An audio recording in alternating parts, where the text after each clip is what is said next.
여러분, 한 가지 놀라운 이야기를 들려드리겠습니다. 제가 아는 한 분이 계세요. 올해 76살이신 할아버지인데요.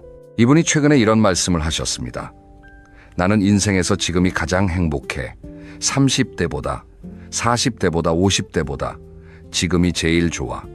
처음에 이 말을 들었을 때 솔직히 의아했습니다. 76이면 몸도 예전 같지 않으실 텐데, 수입도 줄었을 텐데, 친구들도 하나둘 떠나셨을 텐데 어떻게 지금이 가장 행복하다는 걸까요? 그래서 여쭤봤습니다. 선생님, 비결이 뭐예요? 그랬더니 이렇게 대답하시더라고요.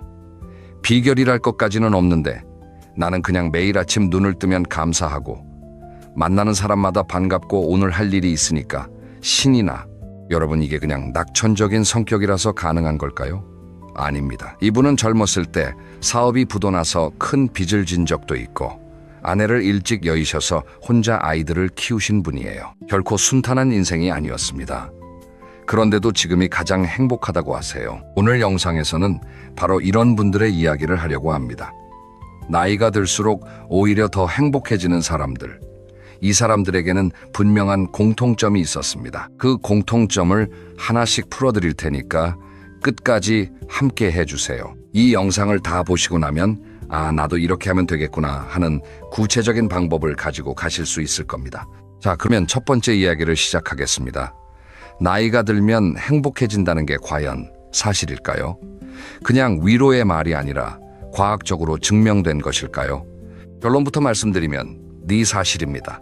이걸 증명한 유명한 연구가 있어요. 미국의 경제학자인 데이비드 블렌치 플라워라는 분과 앤드루 오스왈드라는 분이 전 세계 140여 개 나라의 수십만 명을 대상으로 조사를 했습니다. 나이와 행복의 관계를 분석한 거예요. 그 결과가 정말 흥미로운데요.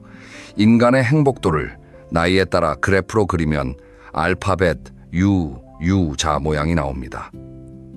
20대에는 행복도가 꽤 높아요. 젊고 건강하고 가능성이 무한하니까요.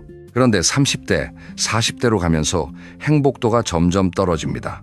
직장 스트레스, 유가 부담, 경제적 압박 이런 것들이 겹치면서 행복이 바닥을 향해 내려가는 거예요. 그래서 가장 불행한 시기가 언제냐면 대략 47살에서 52살 사이입니다. 이 시기가 인생의 행복 바닥이에요. 아마 지금 이 나이대이신 분들은 맞아, 요즘 진짜 힘들어하고 공감하실 수도 있습니다. 그런데 놀라운 건 그 바닥을 찍고 나면 행복도가 다시 올라간다는 겁니다. 50대 후반부터 서서히 올라가기 시작해서 60대, 70대에 이르면 20대 때의 행복 수준을 회복하거나 심지어 뛰어넘는 경우도 있어요. 그래서 U자 모양인 겁니다. 이게 왜 그런 걸까요? 여러 가지 이유가 있는데 핵심은 이겁니다. 나이가 들면서 인간은 자연스럽게 중요한 것과 중요하지 않은 것을 구별하는 능력이 생깁니다. 젊을 때는 모든 게 다 중요해 보이잖아요. 승진도 중요하고, 남들 시선도 중요하고, 돈도 중요하고, 외모도 중요하고. 그런데 나이가 들면 진짜 중요한 게 뭔지 보이기 시작하는 거예요. 하지만 여기서 중요한 점이 있습니다. 모든 사람이 다 이 상승 곡선을 타는 건 아니라는 거예요. 어떤 분들은 50대 바닥을 찍고 나서 계속 바닥에 머물러 있거나 오히려 더 내려가는 경우도 있습니다. 그러면 올라가는 사람과 머무는 사람의 차이는 뭘까요? 바로 오늘 이 영상에서 말씀드릴 공통점들을 가지고 있느냐 없느냐의 차이입니다. 이걸 하나의 비유로 설명해 드릴게요. 행복의 U자 곡선을 강물이라고 생각해 보세요. 50대 바닥을 지나면 강물이 자연스럽게 위로 올라가는 물길이 있습니다. 하지만 그 물길을 타려면 배가 있어야 해요. 배 없이는 물살에 휩쓸려서 제자리에 머물거나 오히려 밑으로 가라앉을 수 있습니다. 오늘 제가 말씀드릴 공통점들이 바로 그 배를 만드는 재료입니다. 자, 그러면 이제 본격적으로 행복한 노년을 사는 사람들의 첫 번째 공통점을 이야기하겠습니다. 이건 어쩌면 가장 중요한 공통점일 수 있어요. 바로 비교를 멈춘 사람들입니다. 여러분, 젊었을 때를 돌이켜보세요. 우리는 끊임없이 누군가와 비교하며 살았습니다. 학교 다닐 때는 성적으로 비교당했고, 직장에서는 연봉과 직급으로 비교했고, 동창 모임에 가면 누구는 어디 임원이 됐다더라, 누구네 아들은 의사가 됐다더라, 누구는 강남에 아파트를 샀다더라. 이런 비교 속에서 살아온 거예요. 이 비교라는 게 얼마나 무서운 건지 아십니까? 아무리 좋은 조건에서 살아도 비교를 하는 순간 불행해집니다. 연봉이 5천만 원이면 충분히 잘 사는 건데 옆자리 동료가 6천만 원 받는다는 걸 알면 갑자기 내 5천만 원이 초라해 보이잖아요. 내 차가 멀쩡한데 친구가 새 차를 뽑으면 갑자기 내 차가 낡아 보이고요. 심리학에서는 이걸 사회적 비교 이론이라고 합니다. 인간은 본능적으로 자기 주변 사람들과 비교를 하게 되어 있어요. 이건 진화적으로 프로그래밍된 거라서 완전히 없앨 수는 없습니다. 하지만 줄일 수는 있어요. 그리고 나이가 들수록 행복한 사람들은 이 비교를 의식적으로 줄인 사람들이었습니다. 실제 사례를 하나 말씀드릴게요. 조 선생님이라고 부르겠습니다. 조 선생님은 올해 71살이시고 예전에 중소기업을 운영하셨던 분이에요. 사업이 한창일 때는 동종업계에서 누가 더 매출이 높은지, 누가 더 큰 차를 타는지 이런 것에 신경을 많이 쓰셨대요. 모임에 나가면 은근히 자기 회사 자랑도 하고 남의 회사와 비교도 하고. 그런데 65세 사업을 정리하고 은퇴하신 뒤에 한동안 되게 힘드셨다고 합니다. 왜냐하면 비교 대상이 바뀐 거예요. 예전에는 사업 규모로 비교했는데 은퇴하고 나니까 이번에는 누구는 연금을 얼마나 받는데, 누구네 자식은 뭘 해준대, 누구는 외국 여행을 다녔대. 이런 식으로 비교 대상만 바뀌었지 비교하는 습관은 그대로였던 겁니다. 그러다가 어느 날 문득 깨달으셨대요.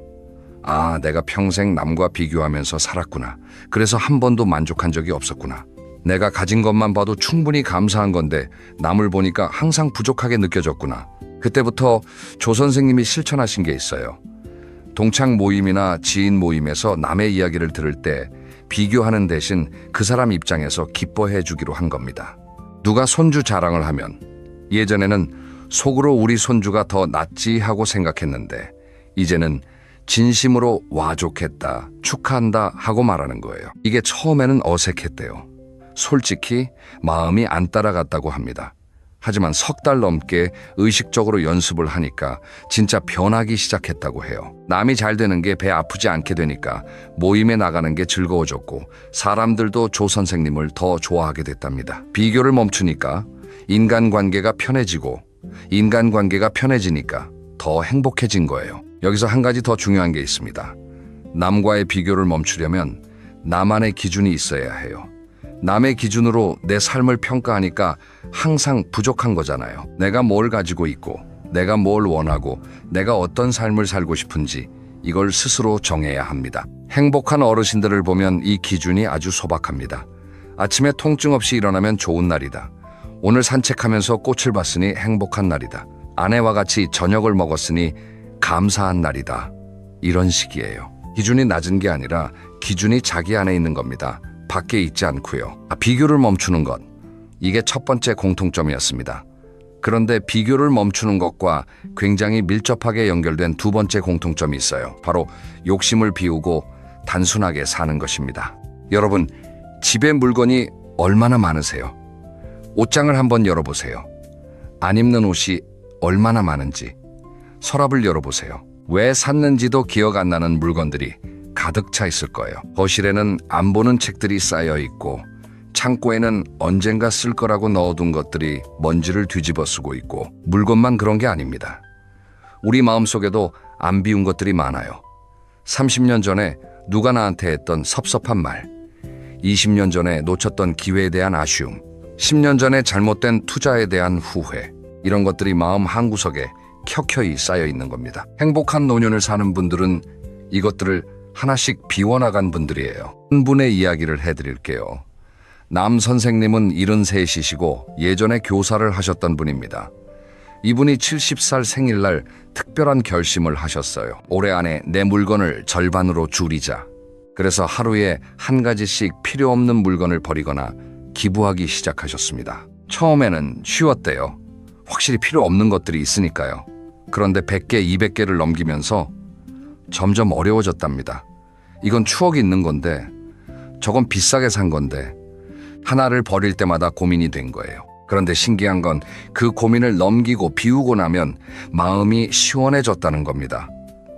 물건을 비우는 건데 마음이 비워지는 느낌이 든 거예요. 1년이 지나고 나서 남 선생님 집은 확실히 깔끔해졌고 남 선생님 표정도 훨씬 편안해지셨습니다. 남 선생님이 이런 말씀을 하셨어요. 물건을 버리면서 깨달은 게 있는데 내가 물건에 집착한 게 아니라 과거에 집착하고 있었더라고. 이걸 버리면 그때의 나도 사라질 것 같아서 못 버렸던 건데 막상 버리니까 그때의 나는 이미 내 안에 남아있더라고. 여러분, 이건 물건 이야기만이 아닙니다. 마음도 마찬가지예요. 과거의 원망, 후회, 미련, 이런 것들을 하나씩 내려놓는 연습이 필요합니다. 내려놓는다는 게 잊으라는 뜻이 아니에요. 인정하되 더 이상 거기에 에너지를 쓰지 않겠다는 뜻입니다. 예를 들어 30년 전에 친구한테 배신당한 기억이 아직도 화가 나신다면 이렇게 생각해 보세요. 그 일은 분명 힘들었다. 그런데 그걸 30년 동안 품고 있는 동안 그 친구는 내 생각을 했을까? 아마 안 했을 겁니다. 결국 내가 30년 동안 혼자 고통받은 거예요. 이제 그만 놓아주자. 나를 위해서. 이런 비움의 과정을 거친 분들은 공통적으로 이렇게 말씀하세요. 짐을 내려놓으니까 비로소 주변이 보이더라고. 하늘도 보이고 바람도 느껴지고 옆에 있는 사람도 보이더라고. 무거운 짐을 지고 있을 때는 고개를 숙이고 앞만 보고 걸었는데 짐을 내려놓으니까 고개를 들 수 있게 된 거야. 행복한 노년을 사는 분들의 삶은 대체로 단순합니다. 크고 화려한 게 아니라 작고 깔끔한 거예요. 적게 가지되 가진 것을 충분히 누리는 삶. 이게 두 번째 공통점입니다. 자, 세 번째 공통점으로 넘어가겠습니다. 이건 이전 영상에서도 잠깐 말씀드렸던 내용인데 오늘은 좀 더 깊이 들어가 보겠습니다. 바로 관계의 질입니다. 행복한 노년을 사는 분들에게 당신의 행복 비결이 뭐냐고 물으면 거의 빠지지 않고 나오는 대답이 있어요. 사람입니다. 좋은 사람들이 곁에 있다는 거예요. 그런데 여기서 중요한 건 많은 사람이 아니라 좋은 사람이라는 겁니다. 인맥이 넓다고 행복한 게 아니에요. 진심으로 나를 걱정해주고 내가 진심으로 걱정하는 사람이 서너 명만 있으면 충분합니다. 아까 처음에 말씀드렸던 하버드 대학교의 성인 발달 연구를 다시 한번 이야기해 볼게요. 이 연구는 1938년에 시작돼서 80년 넘게 진행되고 있는 세계에서 가장 긴 행복 연구입니다. 700여 명의 사람들을 청소년기부터 노년기까지 추적 조사한 거예요. 이 연구의 현재 책임자인 로버트 월딩어 교수가 연구 결과를 한마디로 정리했습니다. 좋은 관계가 우리를 더 건강하고 행복하게 만든다. 이게 80년간의 연구가 내린 결론이에요. 돈이 아니고 명예가 아니고 성공이 아니고 좋은 관계입니다. 구체적으로 어떤 결과가 나왔냐면요. 50대에 인간관계의 질이 높았던 사람들이 80대에 가장 건강했습니다. 콜레스테롤 수치나 혈압 같은 건강 지표보다 인간관계의 만족도가 노년의 건강을 더 정확하게 예측했다는 거예요. 쉽게 말하면 친한 친구가 있는 게 좋은 약보다 낫다는 겁니다. 반대로 외로움을 만성적으로 느낀 사람들은 뇌 기능이 더 빨리 떨어졌고 수명도 더 짧았습니다. 외로움이 건강에 미치는 영향이 하루에 담배 15개비를 피우는 것과 비슷하다는 연구 결과도 있을 정도예요. 그런데 여기서 한 가지 오해하시면 안 되는 게 있어요. 좋은 관계라는 게 갈등이 없는 관계를 말하는 게 아닙니다. 하버드 연구에서도 행복한 부부가 싸움을 안 하는 게 아니었어요. 그들도 싸웠습니다. 차이는 뭐냐면 싸운 뒤에 화해하는 방법을 알고 있었다는 거예요. 서로에 대한 기본적인 신뢰와 애정이 있었기 때문에 갈등이 관계를 파괴하지 않았던 겁니다. 실제 사례를 하나 더 들어볼게요. 홍 선생님 부부 이야기입니다.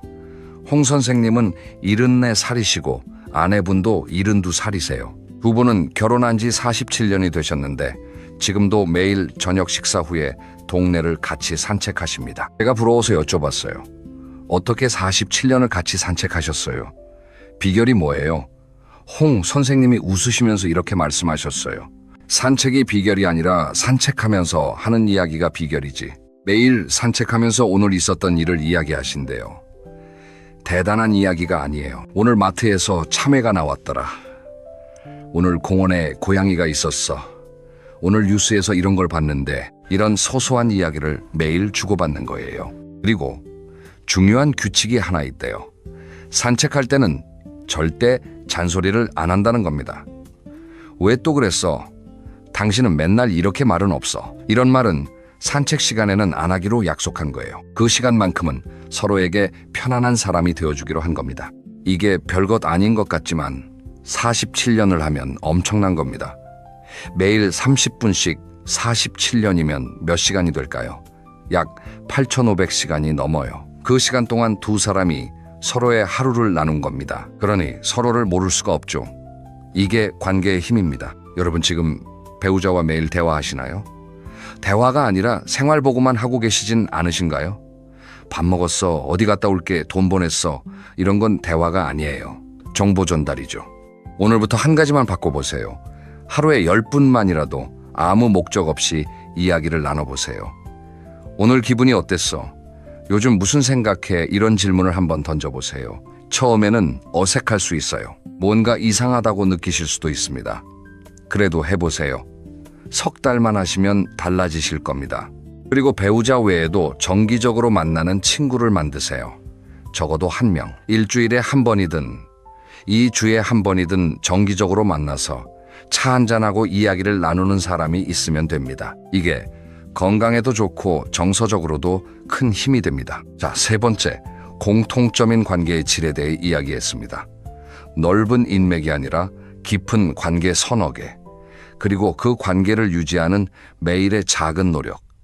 이게 핵심입니다. 이제 네 번째 공통점으로 넘어갈게요. 이건 제가 개인적으로도 정말 인상 깊었던 부분인데요. 작은 것에 감동하는 능력입니다. 여러분 마지막으로 하늘을 올려다본 게 언제인지 기억나시나요? 아침에 해가 뜨는 걸 보고 와 예쁘다 하고 느낀 게 언제인지요? 저녁에 노을이 지는 걸 보고 발걸음을 멈춘 게 언제인지요? 아마 대부분의 분들이 기억이 안 나실 거예요. 매일 하늘은 거기 있었는데 올려다볼 여유가 없었던 거죠. 바빠서 못 봤고 걱정이 많아서 못 봤고 고개를 숙이고 땅만 보면서 살았으니까요.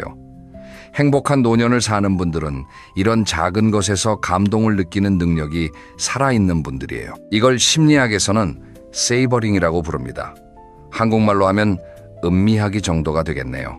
좋은 순간을 천천히 깊이 느끼는 능력이에요. 재미있는 건 젊은 사람들보다 나이 든 사람들이 이 능력이 더 뛰어나다는 연구 결과가 있어요. 왜냐하면 나이가 들면 인생에 남은 시간이 유한하다는 걸 자연스럽게 인식하게 되거든요. 그러면 지금 이 순간이 더 소중하게 느껴지는 거예요.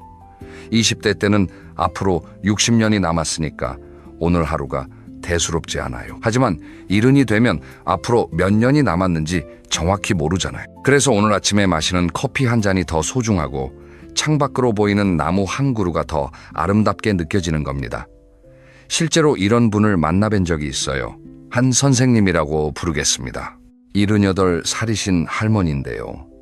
이분이 매일 아침 하시는 일이 있어요. 아침 6시에 일어나서 베란다 문을 열고 바깥 공기를 깊이 들이마시는 거예요. 그리고 혼잣말처럼 이렇게 말씀하신대요. 오늘도 살아있네. 고맙다. 이게 나 오늘도 안 죽었구나 하는 비관적인 의미가 아니에요. 진짜로 살아있다는 것 자체에 감사하시는 거예요. 그리고 베란다에서 화분에 물을 주시면서 식물이 자라는 걸 보면서 행복해하세요. 한 선생님이 이런 말씀을 하셨어요. 젊었을 때는 큰 것만 보였어. 큰 집, 큰 차, 큰 성공. 그런데 나이가 드니까 작은 것이 보이더라고. 아침 햇살이 이렇게 따뜻한 줄 몰랐어. 밥이 이렇게 맛있는 줄 몰랐어.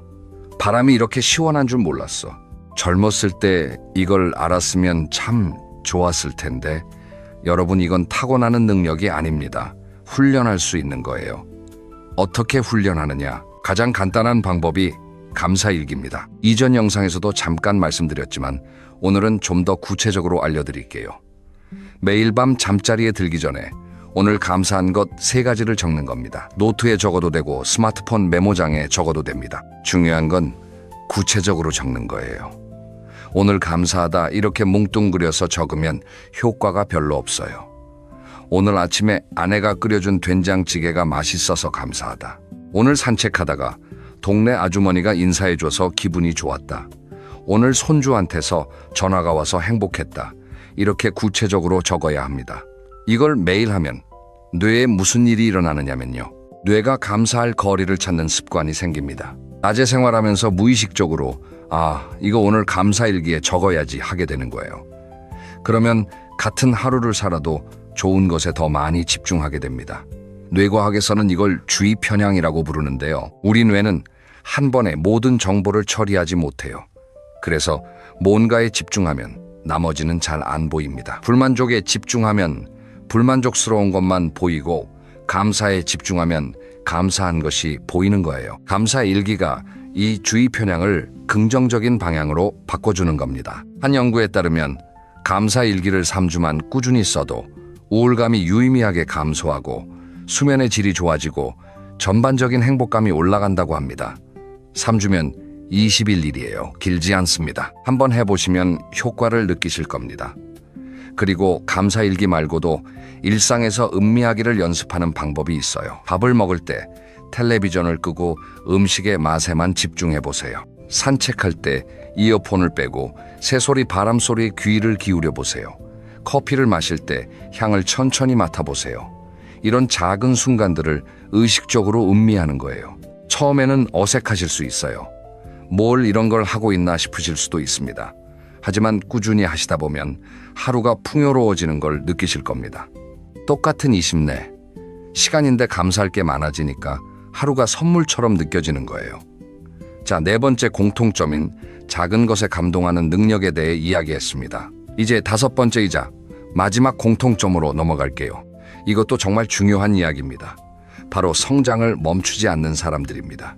여러분, 배움이라는 단어를 들으면 어떤 느낌이 드시나요? 아, 공부 이 나이에 무슨 공부하는 생각이 먼저 드시나요? 아니면 뭔가 새로운 걸 배울 수 있다니 재밌겠다 하는 생각이 드시나요? 행복한 노년을 사는 분들은 대부분 후자입니다. 이분들은 나이에 상관없이 뭔가를 계속 배우고 도전합니다. 그리고 이게 그냥 취미 생활의 차원이 아니라 뇌 건강과 직접적으로 연결됩니다. 뇌과학에서 밝혀진 사실 중에 신경가소성이라는 게 있어요. 쉽게 말하면 뇌는 나이가 들어도 변할 수 있다는 겁니다. 예전에는 뇌세포는 한 번 죽으면 다시 안 생긴다고 알려져 있었는데, 최근 연구에서 나이가 들어도 새로운 신경 연결이 만들어질 수 있다는 게 확인됐어요. 그런데 이 새로운 연결이 만들어지려면 조건이 하나 있습니다. 뇌에 새로운 자극을 줘야 한다는 거예요. 매일 같은 일만 하면 뇌가 새로운 연결을 만들 이유가 없잖아요. 하지만 새로운 것을 배우면 뇌가 이건 처음이네, 새로운 회로를 만들어야겠다 하면서 활성화되는 겁니다. 이게 왜 중요하냐면 치매 예방과 직결되기 때문이에요. 평생 새로운 것을 배우는 사람은 그렇지 않은 사람에 비해 치매 발병 위험이 크게 낮아진다는 연구 결과가 많습니다. 배움이 뇌의 보험을 들어주는 거라고 생각하시면 됩니다. 실제 사례를 몇 가지 말씀드릴게요. 먼저 박 할머니 이야기입니다. 박 할머니는 올해 81살이시고요. 75살에 유화 그리기를 처음 시작하셨어요. 평생 그림이라고는 한 번도 배운 적이 없는 분이에요. 자녀분이 어머니 심심하시면 문화센터 가보시라고 해서 간 건데 거기서 그림에 빠지신 거예요. 지금 6해째 그리고 계시는데 최근에 구청에서 하는 어르신 미술 전시회에 작품을 출품하셨습니다. 박 할머니가 이렇게 말씀하셨대요. 내 인생에서 이렇게 설레는 일이 또 있을 줄 몰랐어. 이 나이에 전시회라니 꿈에도 상상 못했지. 또 다른 분은 김 할아버지인데요. 올해 77이시고 70살에 우쿨렐레를 배우기 시작하셨어요. 지금은 동네 어르신 밴드에서 연주를 하고 계십니다. 한 달에 2번 복지관에서 공연을 하시는데 그때마다 표정이 20대 청년 같으시대요. 김 할아버지가 이런 말을 하셨어요. 70살에 시작했으니까 실력이 형편없을 거라고 생각하시죠? 맞아요. 실력은 별로예요. 그런데 재미있으면 그만이지. 꼭 잘해야 하나요? 이 말씀이 정말 핵심을 찌르는 것 같아요. 우리는 뭔가를 할 때 잘해야 한다는 강박이 있잖아요.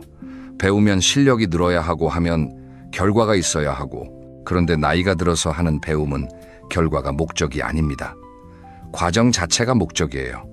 배우는 그 순간이 즐거우면 그것으로 충분한 거예요. 그리고 배움은 꼭 교실에서만 하는 게 아닙니다. 새로운 요리법을 시도해 보는 것도 배움이고, 가본 적 없는 동네를 산책해 보는 것도 배움이고, 처음 보는 꽃의 이름을 알아보는 것도 배움입니다. 유튜브에서 궁금한 걸 검색해서 보는 것도 훌륭한 배움이에요. 중요한 건 뇌에 새로운 자극을 주는 거예요. 매일 같은 길로 산책하셨다면 오늘은 다른 길로 가보세요. 매일 같은 음식을 드셨다면 오늘은 한 번도 안 만들어 본 요리에 도전해 보세요. 매일 같은 텔레비전 프로그램을 보셨다면 오늘은 다큐멘터리를 한 편 보세요. 이런 작은 변화가 뇌를 깨우고 하루를 새롭게 만들어줍니다. 그리고 한 가지 더 말씀드리면요. 배움에는 나이 제한이 없습니다. 이건 그냥 하는 말이 아니에요. 과학적으로도 증명된 사실입니다. 아까 말씀드린 신경가소성은 나이와 상관없이 작동합니다. 물론 20대보다는 속도가 느릴 수 있어요. 하지만 느리다는 거지 안 된다는 게 아닙니다. 아까 박할머니는 75살에 그림을 시작해서 81살에 전시회를 여셨잖아요. 김할아버지는 70살에 악기를 잡아서 7회 만에 밴드 무대에 서셨고요. 이분들이 특별한 재능이 있어서가 아닙니다. 그냥 시작했을 뿐이에요. 여러분도 하실 수 있습니다. 이 나이에 뭘 배워 하시지 마시고 이 나이라서 뭐든 배울 수 있어 하고 생각을 바꿔보세요. 그 생각의 전환이 남은 인생을 완전히 다른 색으로 칠해줄 겁니다. 5가지 공통점을 모두 말씀드렸습니다. 이제 전체 내용을 정리해드리겠습니다. 오늘 우리가 이야기한 나이가 들수록 행복해지는 사람들의 공통점 5가지입니다. 첫째, 비교를 멈추고 나만의 기준으로 삽니다. 남의 기준이 아니라 내 안의 기준으로 행복을 측정합니다.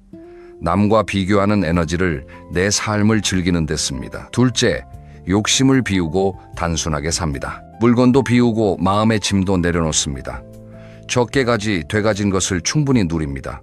과거의 후회와 원망도 하나씩 내려놓습니다. 셋째, 깊은 관계를 유지합니다. 많은 사람이 아니라 진심으로 연결된 사람, 서너 명이 행복의 핵심입니다.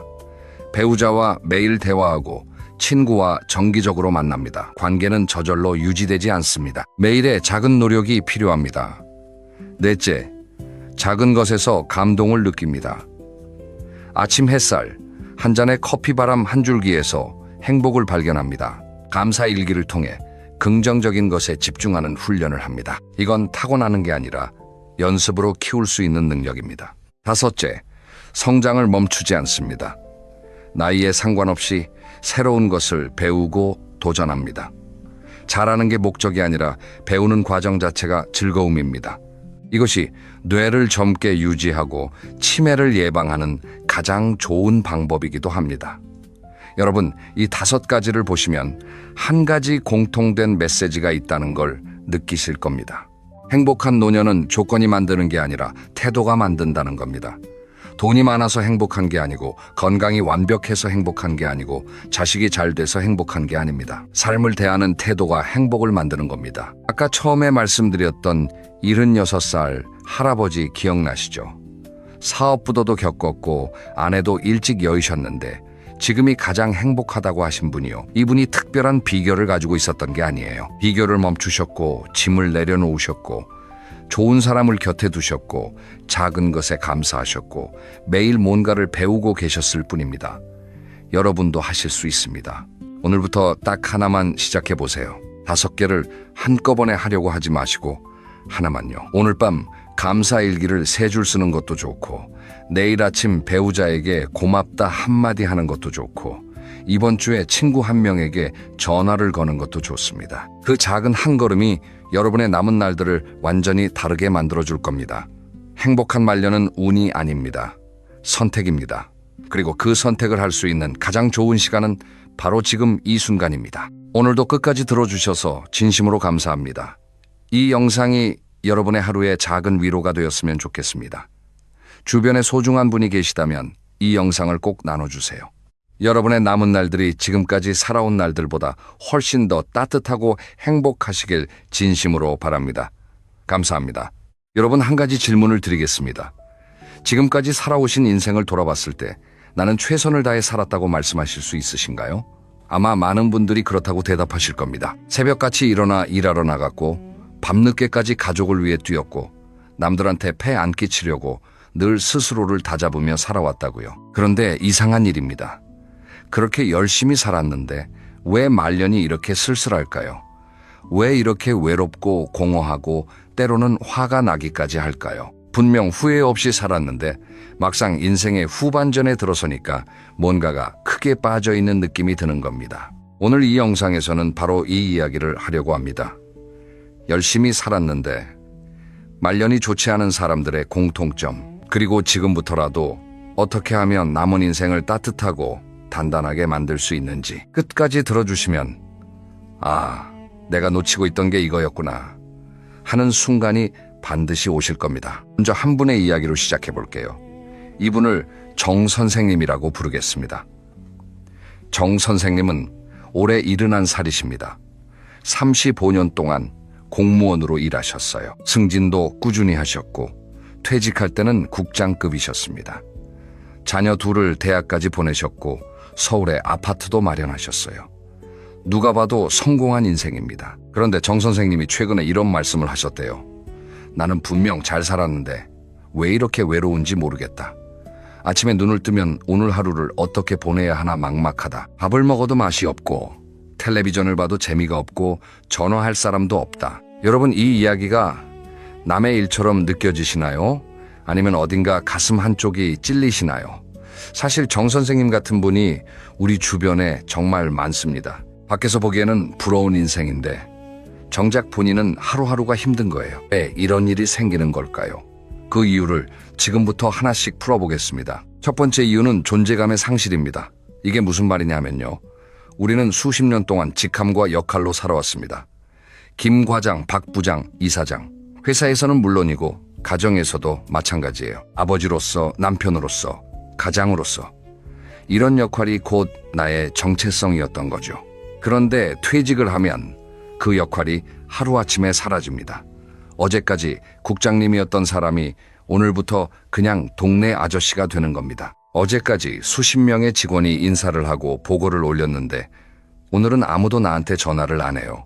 이 변화가 얼마나 큰 충격인지 겪어보신 분들은 아실 겁니다. 실제로 은퇴 후 우울증을 겪는 분들의 상당수가 이 존재감 상실에서 시작됩니다. 내가 이 세상에 필요한 사람인가? 나 없어도 아무도 신경 안 쓰는구나. 이런 생각이 한번 시작되면 걷잡을 수 없이 커지거든요. 특히 사회적으로 높은 위치에 계셨던 분들일수록 이 충격이 더 큽니다. 왜냐하면 그만큼 낙차가 크니까요. 매일 운전기사가 모시러 오고 비서가 일정을 관리해주던 분이 갑자기 혼자 시장을 보러 가야 하는 상황이 되면 이건 단순한 불편함이 아니라 자존감의 붕괴인 거예요. 여기서 한 가지 중요한 진실을 말씀드리겠습니다. 직함이 나를 만든 게 아니라 내가 직함을 만든 겁니다. 직함이 사라졌다고 해서 내가 사라지는 게 아니에요. 그런데 수십 년 동안 직함 뒤에 숨어 살다 보면 직함 없는 나를 만나는 게 두렵습니다. 나는 대체 뭘 좋아하는 사람이지? 나는 직장 밖에서 어떤 사람이지? 이 질문에 답을 못하는 거예요. 아까 정 선생님도 마찬가지였습니다. 35년 동안 공무원이라는 정체성으로 살아오셨기 때문에 그게 없어지니까 자기 자신이 누구인지 모르겠더라는 거예요. 아침에 양복을 입고 출근할 때는 자신감이 넘쳤는데 편한 옷을 입고 집에 앉아 있으니까 내가 이렇게 초라한 사람이었나 하는 생각이 든다고요. 여러분, 혹시 지금 이런 감정을 느끼고 계신 분이 있으시다면 이건 여러분이 나약해서가 아닙니다. 너무나 자연스러운 감정이에요. 수십 년간 해오던 일이 갑자기 없어졌으니 허전한 게 당연합니다. 문제는 이 감정을 인정하지 않고 혼자 사귀려고 할 때 생깁니다. 그러면 점점 더 깊은 곳으로 빠져들거든요. 자, 그러면 두 번째 이유로 넘어가겠습니다. 이건 아마 오늘 이야기 중에서 가장 마음이 아픈 부분일 겁니다. 바로 가족에게 모든 걸 바쳤는데 정작 가족과 멀어져 있는 현실입니다. 우리 세대의 아버지들, 어머니들은 가족을 위해 정말 많은 것을 희생하셨습니다. 내가 좋아하는 것, 먹고 싶은 것, 하고 싶은 것 다 뒤로 미뤄두고 자식 교육비, 자식 결혼, 자금 집안 대소사 이런 것들에 모든 돈과 시간과 에너지를 쏟으셨어요. 그런데 자녀들이 다 커서 독립을 하고 나면 이상한 일이 벌어집니다. 내가 이렇게까지 해줬는데 자식들이 연락을 잘 안 합니다. 한 달에 한 번 전화 오면 다행이고 명절에 잠깐 얼굴 비추고 가면 그나마 낫다고 하시는 분들이 있어요. 이게 자식이 나쁜 걸까요? 꼭 그렇지만은 않습니다.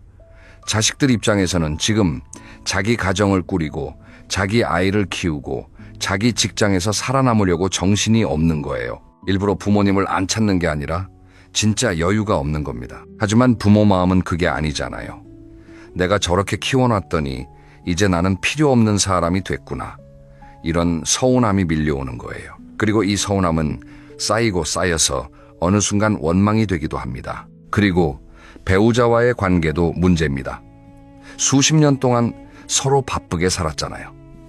남편은 회사에서, 아내는 집안일이나 또는 아내도 직장에서 서로 바쁘니까 대화할 시간이 없었어요. 있어봤자 오늘 아이가 학교에서 뭘 했다, 다음 달에 뭘 사야 한다, 이런 실무적인 대화뿐이었지.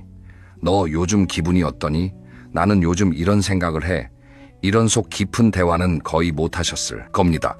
그런데 은퇴를 하고 나면 갑자기 부부가 하루 종일 같이 있게 됩니다. 아침부터 저녁까지 같은 집에서 같은 공간에서. 이때 서로 할 말이 있으면 좋은데 할 말이 없는 거예요. 수십 년 동안 대화를 안 했으니까 지금 무슨 말을 해야 할지 모르는 겁니다. 심한 경우에는 은퇴 후에 부부 사이가 오히려 더 나빠지는 분들도 계세요. 일본에서는 이걸 은퇴 이혼이라고 부르는데요. 남편이 퇴직하고 나서 하루 종일 집에 있으면서 아내한테 밥 줘, 어디 갔다 왔어? 뭐 해? 이러면 아내 입장에서는 스트레스가 이만저만이 아닌 거예요. 그동안은 낮에 자기만의 시간이 있었는데 그게 사라지니까요. 우리나라에서도 황혼 이혼이 계속 늘어나고 있습니다. 2024년 기준으로 전체 이혼 건수 중에서 혼인 기간 20년 이상 된 부부의 이혼 비율이 약 38%나 됩니다. 10쌍 중 거의 4쌍이 오래된 부부라는 거예요. 여러분, 이게 왜 그런 건지 아십니까? 오래 참아왔기 때문입니다. 자식 때문에 참고, 체면 때문에 참고, 경제적인 이유로 참았는데 자식이 독립하고 은퇴하고 나면 더 이상 참을 이유가 없어지는 거예요. 그때 터지는 겁니다. 여기서 제가 꼭 드리고 싶은 말씀이 있어요. 가족 관계는 한 번에 무너지는 게 아닙니다. 수십 년에 걸쳐서 아주 천천히 금이 가는 거예요. 매일 하지 않은 대화 한마디, 매일 표현하지 않은 고마움 한마디, 이런 게 쌓여서 결국 큰 균열이 되는 겁니다. 그래서 열심히 살았다는 것과 잘 살았다는 건 다른 이야기일 수 있어요. 돈을 많이 벌고 집을 마련하고 자녀를 교육시킨 건 열심히 산 겁니다. 하지만 그 과정에서 가족과의 관계를 돌보는 걸 놓쳤다면 잘 산 거라고 하기에는 뭔가 빠진 게 있는 거죠. 이게 누구의 잘못이라는 이야기가 아닙니다. 그 시대가 그랬던 거예요. 먹고 사는 게 우선이었고 감정을 표현하는 걸 배운 적이 없었으니까요. 아버지가 아들한테 사랑한다고 말하는 게 어색한 문화에서 살아온 거잖아요. 그러니까 자책하실 필요는 전혀 없습니다. 다만 지금이라도 알아차리는 게 중요한 겁니다. 이제 세 번째 이유입니다. 이건 많은 분들이 은퇴하고 나서야 비로소 깨닫게 되는 부분인데요. 진짜 친구가 한 명도 없다는 걸 알게 되는 순간입니다. 직장 다닐 때를 떠올려 보세요. 매일 만나는 동료들이 있었잖아요. 점심도 같이 먹고 회식도 하고 야유회도 가고 퇴근 후에 한잔하면서 회사 이야기, 세상 이야기 하던 사람들이 있었어요. 그런데 퇴직하는 순간 이 관계들이 어떻게 되는지 아십니까? 처음 한두 달은 연락이 와요. 선배님 잘 지내시죠? 언제 한번 밥 먹읍시다. 그런데 석 달이 지나고 6개월이 지나면 연락이 뚝 끊깁니다. 1년이 지나면 생일 축하 문자조차 안 오는 사람이 대부분이에요. 왜 그럴까요? 그 관계가 가짜였기 때문이 아닙니다. 그 관계는 직장이라는 공간을 매개로 유지되었던 거예요. 매일 같은 곳에서 같은 시간을 보내니까 자연스럽게 가까워진 건데 그 매개가 사라지면 관계도 같이 사라지는 겁니다. 진짜 친구는 뭘까요? 아무 이유 없이 전화해서 야, 뭐 하냐? 하고 물을 수 있는 사람. 힘든 일이 있을 때 부담 없이 이야기할 수 있는 사람. 약속 없이 불쑥 찾아가도 반갑게 맞아주는 사람. 이런 관계가 은퇴 후에 몇 명이나 남아있느냐가 말년의 행복을 결정합니다. 실제로 하버드 대학교에서 75년 넘게 진행한 유명한 연구가 있어요. 성인 발달 연구라고 하는 건데요. 이 연구에서 밝혀진 가장 중요한 결론이 뭔지 아십니까? 인생의 행복을 결정하는 가장 큰 요인은 돈도 아니고 명예도 아니고 좋은 인간관계라는 겁니다. 나이가 들수록 외로움이 건강에 미치는 영향은 어마어마합니다. 외로움을 만성적으로 느끼는 사람은 그렇지 않은 사람에 비해 치매 발병 위험이 약 40% 높다는 연구 결과가 있어요. 심장병 위험도 높아지고 면역력도 떨어집니다. 극단적으로 말하면 외로움은 하루에 담배 15개비를 피우는 것과 비슷한 수준으로 건강을 해친다는 연구도 있습니다. 그런데 우리 세대의 남성분들은 특히 이 부분에서 취약합니다. 왜냐하면 직장 밖에서 인간관계를 만들어 본 경험이 거의 없으시거든요. 여성분들은 그래도 동네 모임이라든가 학부모 모임이라든가 취미 모임 같은 걸 통해서 직장 밖 인간관계를 유지하신 경우가 많아요. 하지만 남성분들은 직장이 곧 사회적 관계의 전부였던 경우가 대부분입니다. 그래서 은퇴한 남성들이 만나는 전형적인 장면이 있어요. 아침에 할 일이 없으니까 동네 공원 벤치에 앉아 있는 거예요. 처음에는 산책하러 나왔다가 점점 거기에 앉아 있는 시간이 길어집니다. 아무하고도 이야기를 안 하고 그냥 지나가는 사람들을 바라보면서 시간을 보내는 거예요. 이게 반복되면 점점 더 세상과 단절되는 겁니다. 한 분의 이야기를 더 해드릴게요. 윤 선생님이라고 부르겠습니다. 윤 선생님은 68살이시고 중소기업 임원 출신이세요. 퇴직한 지 3년이 되셨는데 요즘 하루 일과가 이렇습니다. 아침 7시에 일어나서 텔레비전을 켜요. 뉴스를 보다가 9시쯤 산책을 나갑니다. 1시간 걷고 돌아와서 점심을 먹고 또 텔레비전을 봐요. 오후 3시쯤 낮잠을 자고 5시에 일어나서 또 텔레비전을 보다가 저녁을 먹고 9시면 잠자리에 듭니다. 이 일과에서 다른 사람과 대화하는 시간이 얼마나 될까요? 아내와 나누는 짧은 말 몇 마디를 빼면 거의 없습니다. 윤 선생님은 이렇게 말씀하세요. 회사 다닐 때는 하루에 수십 명과 이야기했는데 지금은 아내하고밖에 말할 사람이 없다. 가끔 마트 점원한테 감사합니다. 한마디 하는 게 바깥 사람과의 유일한 대화다. 여러분, 이 이야기 듣고 어떤 생각이 드시나요? 혹시 나도 비슷한 상황이다 하시는 분 계신가요? 괜찮습니다. 이걸 인정하는 것 자체가 변화의 시작이니까요. 조금 있다가 어떻게 하면 이 상황을 바꿀 수 있는지 구체적으로 말씀드리겠습니다. 하지만 그 전에 네 번째 이유를 먼저 짚어야 합니다. 네 번째 이유는 건강입니다. 정확히 말하면 건강을 담보로 잡히고 달려온 인생의 청구서가 말년에 한꺼번에 날아오는 것입니다. 여러분, 젊었을 때를 생각해 보세요.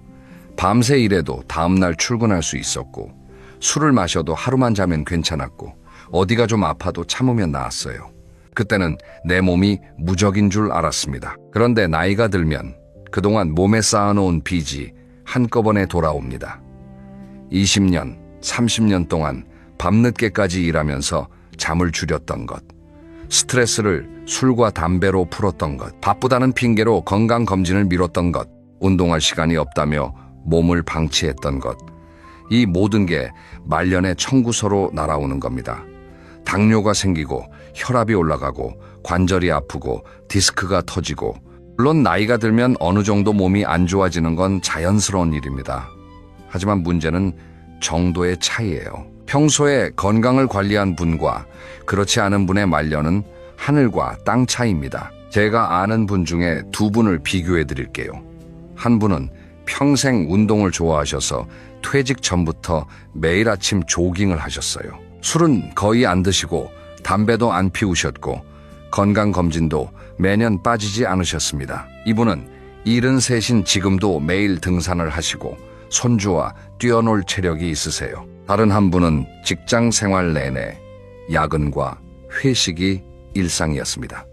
주 5일을 술을 드셨고 담배도 하루에 한 갑씩 피우셨어요. 건강검진은 귀찮다고 3, 4년에 한 번 하셨고 운동은 거의 안 하셨습니다. 이분은 67에 퇴직하자마자 당뇨와 고혈압 진단을 받으셨고 1년 뒤에 심장 스텐트 시술을 받으셨습니다. 지금은 매일 약을 5가지 이상 드시고 한 달에 병원비만 3, 40만 원이 나갑니다. 두 분 다 열심히 살았습니다.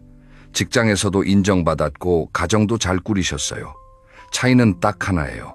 건강을 챙겼느냐 안 챙겼느냐, 이 하나의 차이가 말년의 삶의 질을 완전히 갈라놓은 겁니다. 특히 수면에 대해서 한 가지 꼭 말씀드리고 싶어요. 우리 세대분들은 잠을 적게 자는 걸 자랑처럼 이야기하시는 경우가 있어요. 나는 네 시간만 자도 돼. 잠이 뭐가 중요해 이래야지. 이런 말씀을 하시는 분들이 계신데요. 이건 정말 위험한 생각입니다. 수면 부족은 뇌에 직접적인 영향을 미칩니다. 잠을 제대로 못 자면 뇌에 베타 아밀로이드라는 노폐물이 쌓이는데 이게 치매의 주요 원인 물질 중 하나예요. 쉽게 말해서 잠을 안 자면 뇌에 쓰레기가 쌓이는 겁니다. 그리고 만성 스트레스도 마찬가지입니다. 직장에서 받는 스트레스, 인간관계에서 오는 스트레스, 경제적 스트레스, 이런 것들이 우리 몸에 계속 부담을 줍니다. 이게 수십 년 동안 계속되면 몸이 결국 버티지 못하는 거예요. 여러분, 지금 건강하신 분들도 안심하시면 안 됩니다. 지금 건강하다는 건 아직 청구서가 안 왔다는 뜻이지 빚이 없다는 뜻이 아니에요. 그러니까 지금이라도 건강검진을 받으시고 운동을 시작하시고 잠을 충분히 주무셔야 합니다. 이건 나중에 할 일이 아니라 오늘 당장 해야 할 일입니다. 자, 네 번째 이유까지 말씀드렸습니다. 정리하면 건강은 저축과 같다는 거예요. 젊을 때 건강에 투자한 만큼 말년에 돌려받는 겁니다. 늦었다고 생각하실 수 있지만 지금 시작하는 것과 안 하는 것의 차이는 5년 뒤에 엄청나게 벌어집니다. 이제 다섯 번째 이유로 넘어가겠습니다. 이건 아까 첫 번째 이유인 존재감 상실과도 연결되는 이야기인데요. 하고 싶은 것이 아무것도 없는 상태, 즉 자기 자신을 잃어버린 사람들의 이야기입니다. 여러분께 한 가지 질문을 드릴게요. 지금 당장 아무런 제약이 없다면 뭘 하고 싶으세요? 돈 걱정도 없고 시간도 무한하고 아무 걱정 없다면 어떤 일을 하고 싶으신가요? 이 질문을 드리면 많은 분들이 한참을 생각하시다가 글쎄 딱히 하고 싶은 게 없는데 하고 대답하십니다. 이게 바로 문제입니다. 왜 하고 싶은 게 없을까요? 하고 싶은 게 진짜 없는 게 아닙니다. 하고 싶은 걸 생각해 본 적이 없기 때문이에요. 돌이켜보면 우리는 평생 해야 할 일만 하며 살아왔습니다. 학교 다닐 때는 공부를 해야 했고, 취직한 뒤에는 일을 해야 했고, 결혼하고 나서는 돈을 벌어야 했고, 아이가 생기고 나서는 교육비를 벌어야 했습니다. 해야 할 일의 목록은 끝이 없었어요. 그 목록을 하나씩 지워나가는 게 인생이었습니다. 그런데 그 목록에 하고 싶은 일은 없었습니다. 내가 진짜 좋아하는 게 뭔지, 내가 어떤 것에서 즐거움을 느끼는지 탐색할 시간이 없었던 거예요. 30대에 여행을 가고 싶었지만 돈이 없었고, 40대에 악기를 배우고 싶었지만 시간이 없었고, 50대에 그림을 그리고 싶었지만 여유가 없었습니다. 매번 나중에 하다가 정작 나중이 됐는데 이미 하고 싶다는 감정 자체가 사라져버린 거예요. 이걸 심리학에서는 학습된 무기력이라고 부릅니다. 이게 왜 말년을 안 좋게 만드느냐? 하루가 너무 길어지기 때문입니다. 직장 다닐 때는 하루가 금방 갔잖아요. 할 일이 많으니까 눈 깜짝하면 저녁이었죠. 그런데 은퇴하고 나면 하루가 24시간이 아니라 48시간처럼 느껴집니다. 아침에 일어나면 오늘 뭘 하지? 텔레비전을 켜도 재미가 없고 나가자니, 갈 곳이 없고 누구를 만나자니 만날 사람이 없고, 이 무료함이 반복되면 무기력해지고, 무기력해지면 우울해지고, 우울해지면 건강이 나빠지고 또 악순환에 빠지는 겁니다. 여기서 한 가지 사례를 말씀드릴게요. 강 선생님이라고 부르겠습니다. 강 선생님은 69살이시고 공기업에서 정년 퇴직하신 분이에요. 퇴직하시고 처음 6개월 동안은 그냥 쉬셨어요. 그런데 7개월째부터 이상하게 자꾸 짜증이 나시더랍니다. 아내한테 괜히 화를 내고 뉴스를 보면 분노가 치밀고 밤에 잠도 잘 안 오고, 병원에 가셨더니 의사 선생님이 이렇게 말씀하셨대요. 선생님 몸에는 큰 문제가 없습니다. 다만 생활에 활력이 없어서 정서적으로 위축되어 있는 것 같아요. 뭔가 규칙적으로 하시는 활동이 있으면 좋겠습니다. 그래서 강 선생님이 뭘 시작하셨냐면요. 동네 복지관에서 하는 서예 교실에 등록을 하셨어요. 사실 서예에 관심이 있었던 건 아닙니다. 그냥 뭐라도 해야겠다 싶어서 간 거예요. 그런데 막상 붓을 잡고 글씨를 쓰기 시작하니까 신기하게 마음이 차분해지더랍니다. 그리고 거기서 비슷한 또래분들을 만나게 됐어요. 서예 끝나고 같이 점심도 먹고 수다도 떨고, 그렇게 석 달이 지나니까 짜증도 사라지고 잠도 잘 오고 아내한테도 다시 다정해지셨대요. 강 선생님은 이렇게 말씀하시더라고요. 서예를 배운 게 아니라 사는 맛을 다시 찾은 것 같다고. 뭔가 하나를 시작하니까 다른 것들도 하나둘 생기더라고요. 요즘은 오전에 서예 교실 가고, 오후에 공원에서 걷기 모임에 나가고, 주말에는 아내와 가까운 산을 다닙니다. 여러분, 강 선생님처럼 거창하지 않아도 됩니다. 대단한 취미를 가져야 하는 게 아니에요. 내가 하루 중에 잠깐이라도 몰입할 수 있는 게 하나 있으면 그것만으로 하루가 달라집니다. 그림 그리기가 됐든, 바둑이 됐든, 텃밭 가꾸기가 됐든, 요리가 됐든, 뭐든 좋아요. 중요한 건 시작하는 겁니다. 이게 내 적성에 맞을까? 이걸 이 나이에 배워서 뭘 하나 이런 생각은 접어두세요. 적성에 맞든 안 맞든 일단 해보는 거예요. 안 맞으면 그만두고 다른 걸 하면 됩니다. 10개를 시작해서 9개를 그만둬도 하나가 남으면 성공인 겁니다. 자, 5가지 이유를 모두 말씀드렸습니다. 정리해보면 이렇습니다. 존재감의 상실, 가족관계의 소홀함, 진짜 친구의 부재, 건강관리의 실패, 자기 자신을 잃어버린 것. 이 5가지가 열심히 살았는데 말년이 좋지 않은 이유입니다. 여러분, 여기까지 듣고 좀 우울해지셨을 수도 있어요. 나도 해당되는 게 있는데 이미 늦은 거 아닌가 하는 생각이 드실 수도 있습니다. 하지만 절대 그렇지 않습니다. 지금부터라도 충분히 바꿀 수 있어요. 자, 그러면 말년을 바꾸는 5가지 전환점에 대해 이야기하겠습니다. 이건 거창한 게 아닙니다. 오늘 당장 시작할 수 있는 작은 것들이에요. 첫째, 관계 회복의 첫걸음을 떼세요. 가장 먼저 해야 할 일은 가까운 사람에게 먼저 손을 내미는 겁니다. 배우자에게 오늘 뭐 먹고 싶어 하고 물어보는 것부터 시작하세요. 자녀에게 요즘 어떻게 지내냐 하고 전화 한 통 거는 것부터 시작하세요. 여기서 중요한 게 있어요. 상대방의 반응을 기대하지 마세요.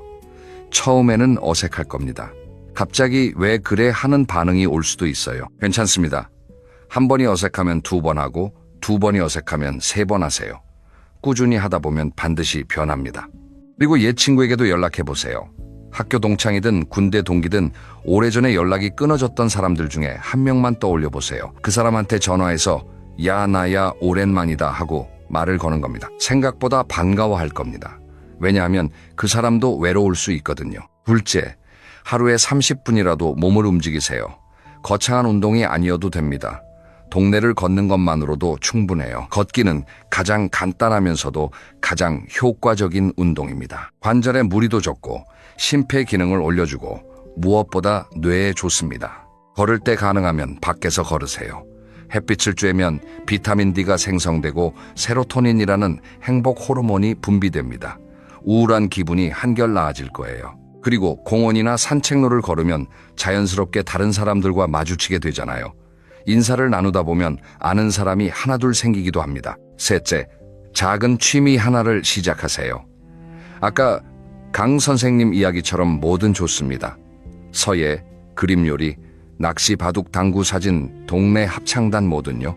복지관이나 주민센터 문화 프로그램을 한번 살펴보세요. 무료이거나 아주 적은 비용으로 참여할 수 있는 프로그램이 생각보다 많습니다. 취미는 그 자체로도 좋지만 사실 더 중요한 건 그걸 통해서 사람을 만나게 된다는 거예요. 같은 취미를 가진 사람들끼리는 금방 친해집니다. 공통 관심사가 있으니까 대화 주제가 저절로 생기거든요. 이런 관계가 쌓이면 은퇴 후의 외로움을 크게 줄여줄 수 있습니다. 넷째, 감사 일기를 써보세요. 이건 좀 생소하실 수 있는데요. 매일 밤 잠자리에 들기 전에 오늘 하루 감사했던 일 3가지만 적는 겁니다. 거창한 게 아니어도 돼요. 오늘 날씨가 좋아서 감사하다. 아내가 맛있는 찌개를 끓여줘서 감사하다. 산책하다가 꽃이 핀 걸 봤는데 예뻐서 감사하다. 이런 작은 것들이요. 실제로 감사 일기의 효과는 심리학에서 검증된 것입니다. 윤 선생님 기억나시죠? 아까 하루 종일 텔레비전만 보시던 분이요. 윤 선생님도 감사 일기를 시작하셨어요. 처음에는 쓸 게 없다고 하셨는데 억지로라도 3개를 채우려고 하다 보니까 하루 동안 있었던 작은 일들에 주의를 기울이게 됐다고 해요. 그러니까 그전에는 보이지 않던 것들이 보이기 시작한 겁니다. 5째, 사회와의 접점을 유지하세요. 이건 아까 취미 이야기와도 연결되는데 좀 더 넓은 의미에서 말씀드리는 겁니다. 봉사활동에 참여하신다든가 동네 모임에 나가신다든가 종교활동을 하신다든가 아니면 파트타임으로 일을 하시는 것도 좋습니다. 특히 봉사활동은 효과가 정말 좋아요. 내가 누군가에게 도움을 준다는 느낌이 자존감을 회복시켜줍니다. 나는 아직 필요한 사람이구나 하는 감각이 다시 살아나거든요. 그리고 가능하다면 간단한 경제 활동도 권해드립니다. 큰 돈을 벌겠다는 게 아니라 사회와 연결되어 있다는 느낌을 유지하기 위해서예요. 주 2, 3일 정도 가볍게 일을 하시면 생활에 리듬이 생기고 사람을 만나게 되고 소소한 수입도 생기고 일석삼조입니다. 자, 5가지 전환점을 다시 정리해 드리겠습니다. 첫째, 가까운 사람에게 먼저 손을 내밀어 관계를 회복하세요. 둘째, 하루 30분이라도 걷거나 몸을 움직이세요. 셋째, 작은 취미 하나를 시작해서 새로운 사람을 만나세요. 넷째, 매일 밤 감사 일기를 쓰면서 마음을 돌보세요. 다섯째, 봉사든 일이든 모임이든 사회와의 접점을 유지하세요. 여러분, 이 5가지 중에서 오늘 당장 하나만 시작해 보세요. 하나만요. 5개를 한꺼번에 하려고 하면 부담스러워서 아무것도 못합니다. 그냥 딱 하나. 오늘 저녁에 배우자에게 고맙다는 말 한마디 하는 것도 좋고, 내일 아침에 동네를 30분 걷는 것도 좋습니다. 그 작은 한 걸음이 말년을 완전히 다른 방향으로 바꿔줄 수 있습니다. 이제 마지막으로 전체 내용을 정리해드리겠습니다. 오늘 우리가 이야기한 핵심은 이겁니다. 열심히 사는 것과 잘 사는 것은 다릅니다. 우리 세대는 정말 열심히 살았습니다. 그건 누구도 부정할 수 없어요. 하지만 열심히 사느라 놓친 것들이 있었습니다. 나 자신의 정체성을 직함 뒤에 숨겨놓은 채 살았고, 가족에게 헌신하면서 정작 관계를 돌보는 건 뒷전이었고, 직장 동료를 친구라고 착각하면서 진짜 친구를 만들 시간은 내지 못했고, 건강을 담보로 잡히고 앞만 보고 달렸고, 하고 싶은 것은 늘 나중으로 미뤄두었습니다. 이게 누구의 잘못이냐고요? 아무의 잘못도 아닙니다. 그 시대가 그랬고 환경이 그랬고 어쩔 수 없는 선택이었을 수 있어요. 중요한 건 과거를 탓하는 게 아니라 지금부터 무엇을 할 수 있느냐입니다. 후회 없는 인생을 사는 것도 물론 좋지만 그보다 더 중요한 건 후회 없는 말년을 만드는 겁니다. 아직 시간이 있습니다. 내일이 아니라 오늘부터 시작하시면 됩니다. 마지막으로 제가 좋아하는 이야기 하나를 들려드리고 마무리하겠습니다. 어느 75살 할아버지가 피아노를 배우기 시작하셨대요. 주변에서 다들 그랬답니다. 이 나이에 피아노를 배워서 뭘 하려고요? 그런데 할아버지가 이렇게 대답하셨대요. 80살이 되면 5년 경력의 피아노 연주자가 돼 있을 거야. 안 배우면 80살에도 여전히 피아노를 못 치는 사람이겠지. 여러분, 지금이 가장 젊은 날입니다. 오늘 시작하면 5년 뒤에는 5년 경력이 됩니다. 안 하면 5년 뒤에도 오늘과 똑같은 하루가 반복됩니다. 선택은 여러분의 몫입니다. 오늘도 끝까지 들어주셔서 진심으로 감사합니다. 이 영상이 도움이 되셨다면 주변의 소중한 분들께 꼭 공유해 주세요. 한 번의 공유가 누군가의 말년을 바꿔줄 수 있습니다. 여러분의 남은 날들이 지금까지 살아온 날들보다 더 따뜻하고 행복하시길 바랍니다. 감사합니다.